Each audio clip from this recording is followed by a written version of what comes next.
Idan nahnu nangdur ilal adad, jika kita melihat kepada kuantitas bukan kualitas, maka bisa jadi jumlah yang banyak itu adalah maka jumlah yang banyak tidak menjadi pendalilan kebenaran. Justru di sini jumlah yang banyak di api neraka. Lalu yang selamat berapa? 1, jumlah yang sedikit. Namun meskipun kuantitas jumlah sedikit, tapi berkualitas. Yang penting kualitas. Dakwahnya ikhlas untuk Allah, mengajari Al-Quran dan Sunnah kepada fahmu salafus saleh, itu dia kualitas. Meskipun dia 1. Dan ini sesuai dengan hadis yang kami sebutkan tadi. Maka ditanya oleh para sahabat, "Mahya ya Rasulullah?" Berikan sifat dari 1 yang selamat itu. Dikatakan, "Ma ana alaihi wa ashabi." Maka dia sifatnya adalah yang ada padaku dari sunnah-sunnahku dan sunnahnya para sahabatku dan tabi'in serta itba'at tabi'in. Maka kelompok yang selamat dari firqah an-najiyah yang dimasukkan kepada surga dan selamat dari bid'ah, dia hanya 1, he is the one, not all. Dia itu hanya 1, tidak banyak dan tidak semua. Maka ini menjadi pendalilan bagi kita bahwa yang menjadi poin bukan masalah banyak murid, banyak pengikut, tetapi yang menjadi poin dia di atas kebenaran. Dan juga di dalam hadis Ibnu Abbas, di mana ditampakkan oleh Nabi, ini ra'aitu al-anbiya wa ma'ahu rahid. Apa makna rahid? Jumlah 3 sampai 9. Para nabi yang mengikutinya hanya 9, 8 dan seterusnya. Wa ra'aitu al-anbiya ma'ahu rajul wahid. Mempunyai 1 murid. Para nabi ini bukan seperti kita ustaz. Mereka diutus oleh Allah membawa risalah, mempunyai 1 murid. Dan bagaimana dulu dakwah Nuh? Alfa ila sanah, ila khamsina sanah, atau khamsina am. Berdakwah 950 tahun. Berapa murid-muridnya? Sedikit. Bahkan istri dan anaknya mati dalam keadaan kekufuran. Di saat dia mengatakan, "Ya bunayyar kama'ana wala taqum ma'al kafirin." Di saat air bah datang, maka dia melihat anaknya berlari-lari. Maka, "Wahai anakku, naiklah ke perahu dan jangan menjadi orang-orang yang kafir." Maka dengan sombongnya mengatakan, "Sa'awi ila jabali ya'simuni minal ma." Wahai bapakku, aku akan naik ke gunung sana. Aku akan selamat dari ancaman air bahmu sehingga harus mengikutimu. Never. Tidak pernah aku mengikutimu. Maka Nuh alaihi salam yang penuh rahmah kepada anaknya mengharapkan hidayah untuk anaknya. Allah tidak menginginkan. Maka dia katakan dengan sombong anaknya ini, "Sa'awi ila jabali ya'simuni minal ma." Aku akan naik ke gunung yang tinggi dan akan selamat dari air bahmu. Malah menantang dari bapaknya. Kemudian akhirnya Allah tenggelamkan dia. La asimal yauma, tidak ada keselamatan pada hari itu. Maka akhirnya dia ditenggelamkan beserta orang-orang yang kafir. Dan Nuh hanya sedikit yang mengikuti, padahal dakwahnya berapa tahun? 950 tahun. Kalau kita sekarang dakwah, kita sudah 40-an. Maka mungkin 20 tahun lagi 60 dan expired. Maka Nuh 950 tahun. Kita 100 pun tidak bisa. Jarang orang hidup 100. Ini 950 tahun. Tak, paham tuh? Maka di sini yang menjadi poin adalah ilmu mengikuti Al-Quran dan Sunnah, bukan permasalahan banyak. Maka berapa dari kelompok ahlul bid'ah? Mereka merasa benar. Dan mereka merasa tentram di saat banyak yang mengikutinya. Dan ini adalah talbis iblis. Maka dari talbis iblis, dia menyebutkan kepada pengikut-pengikutnya, lihat kita banyak.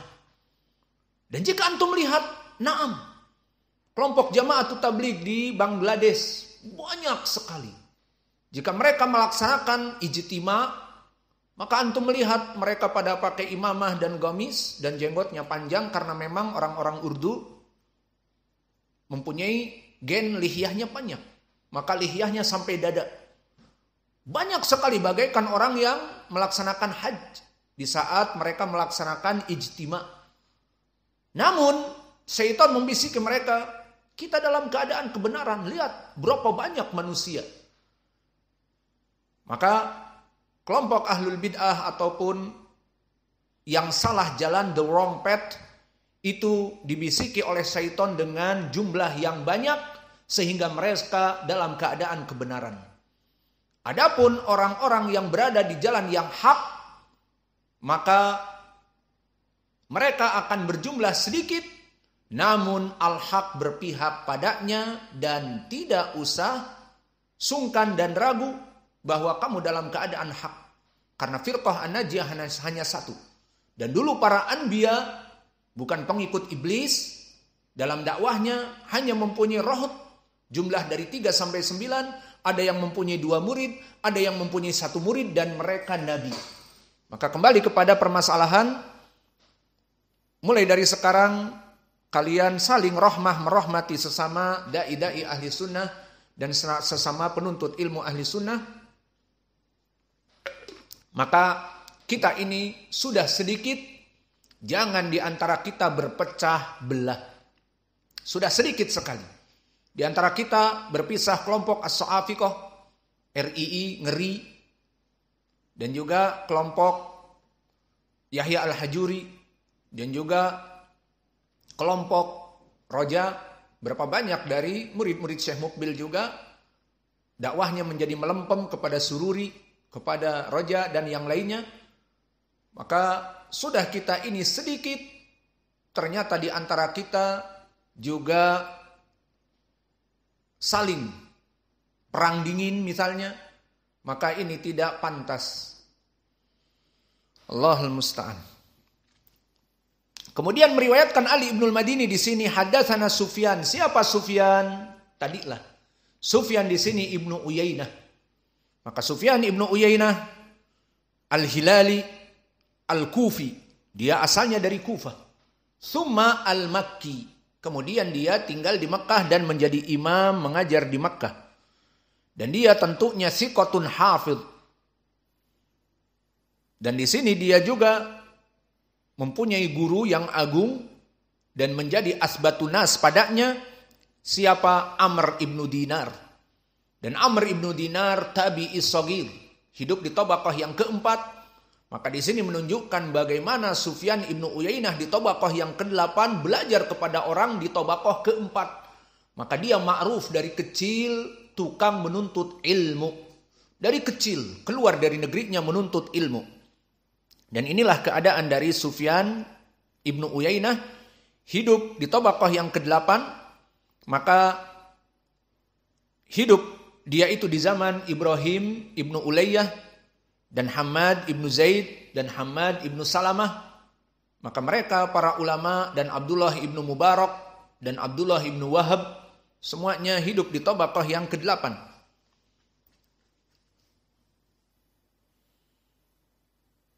Adapun pujian kepada beliau, maka Abu Hatim telah mengatakan siqatun imam wa asbatu ashabi Zuhri Malik Ibnu Uyainah. Wa kana a'lam bi hadis Amr bin Dinar min Syu'bah. Lihat bagaimana Abu Hatim yang keras, mutasyaddid. Dalam permasalahan Ibnu Uyainah dia berlemah lembut, memberikan haknya. Maka lihat orang ini Ibnu Uyainah, dari muda dia menuntut ilmu. Sehingga dari Imam Az-Zuhri dia min asbatin nas. Seperti Imam Malik, maka Ibnu Uyainah sama-sama. Dan Imam Malik lebih tua dari dirinya. Imam Malik di tabaqah yang ke-7, Imam Ibnu Uyainah di tabaqah yang ke-8. Namun gurunya sama, Imam Az-Zuhri di tabaqah yang ke-4. Maka Imam Malik sudah tua, Imam Ibnu Uyainah masih muda menuntut ilmu. kepada Imam Az-Zuhri. Dan keduanya sama-sama min athbatin nas. Ditambah lagi Ibnu Uyainah karena umurnya masih muda duduk dengan Amr ibnu Dinar. Dan menjadi orang paling kuat hadis dari Amr ibnu Dinar. Maka lihat bagaimana ya ibadallah orang-orang di zaman Doeloe. Saking dulunya jadi ejaannya Doeloe. Maka orang-orang di zaman Doeloe mereka tidak membuang-buang waktu, waste the time. Maka dia dapati ada alim ulama di zamannya duduk bersamanya. Sampai dia menjadi orang paling pandai. Dan jika meninggal syekh ini dia akan mewariskan ilmu pamungkasnya. Pukulan matahari, iya. Ilmu pamungkasnya ilmu hadis, ilmu tauhid, bukan pukulan matahari. Alhasil seperti inilah para ulama di zaman dulu. Mereka duduk talaki bersama para ulama yang ada di zamannya. Dan berkata Imam Al-Hakim An-Naisaburi hafidun thiqatun sabtun. Dan berkata Imam Ahmad asbatun nas fi Amr ibn Dinar hafidun. Dan banyak dari para ucapan ulama yang lainnya. Dan Sufyan Ats-Tsauri dia masih di atas dari usia Imam Ibnu Uyainah. Berapa bedanya? Sufyan Ats-Tsauri dengan Sufyan Ibnu Uyainah, siapa yang lebih besar, siapa yang lebih kecil, dan berapa bedanya? Ada yang tahu? Tentu Sufyan Ibnu Uyainah di bawah dari Sufyan Ats-Tsauri. Sufyan Ats-Tsauri tabaqah yang ketujuh seperti Imam Ahmad dan Syu'bah. Sufyan Ibnu Uyainah di bawahnya. Namun beda berapa tahun? 10 tahun. Maka jarak perbedaan mereka 10 tahun. Sehingga dijadikan Sufyan Ibnu Uyainah di bawah dari Sufyan Ats-Tsauri. Dan berkata Abdurrahman Ibnu Mahdi, a'lamun nas bi hadis ahlil Hijaz. Maka dia orang yang paling faham dari hadis-hadis ahli Hijaz yang sekarang Saudiyah.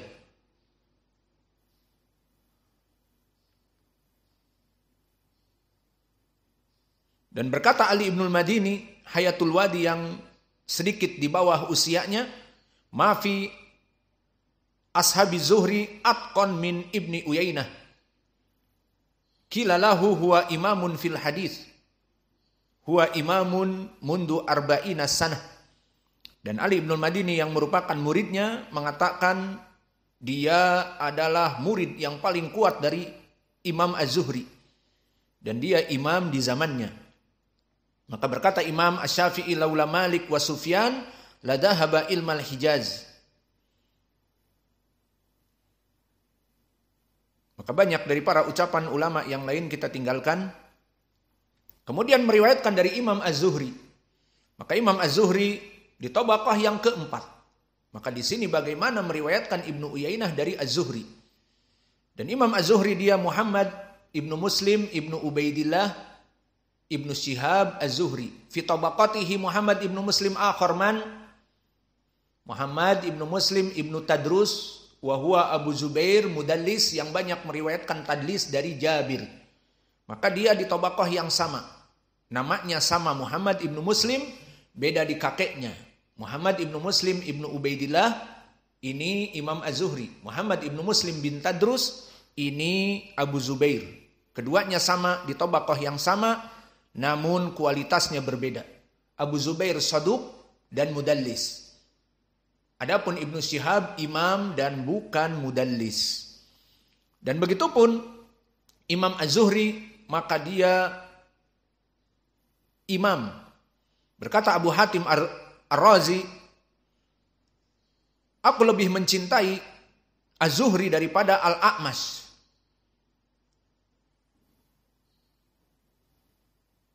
Kenapa? Karena Al-A'mash mudallis dan Imam Az-Zuhri imam.